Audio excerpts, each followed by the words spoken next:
कसे आहेत सगळे? मस्त ना. मी नहुल जोगळेकर. मी आत्ता गोव्यात आहे. इकडे सुट्टीसाठी आलो आणि इकडे आल्यावर मला एक कविता सुचली. मला म्हणजे आम्हाला. हा माझा भाऊ अन्वय अभ्यंकर हा विरारला असतो आणि हा माझा भाऊ कैवल्य जोगळेकर हा इथला गोव्याचाच आहे बरं का.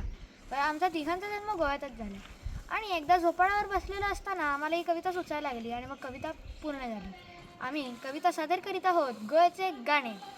काजू, फणस, नारळ, मानकुरात, कोकमे आमची फळे रे, समुद्रकिनारे, जंगले आणि कॅफे आमची ओळख रे.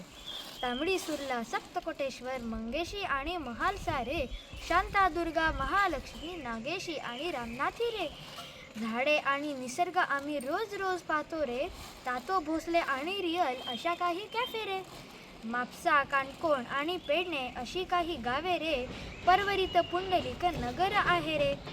गोव्याची राजधानी पणजी आहे रे, इथे नांदती दोन भाषा, कोकणी आणि मराठी रे.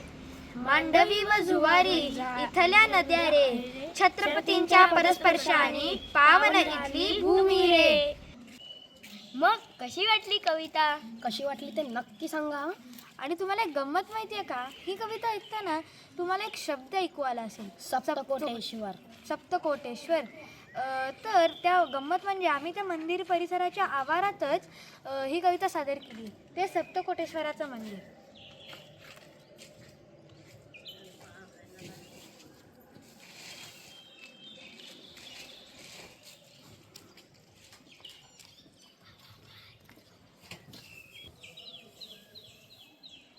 चला, धन्यवाद आणि बाय.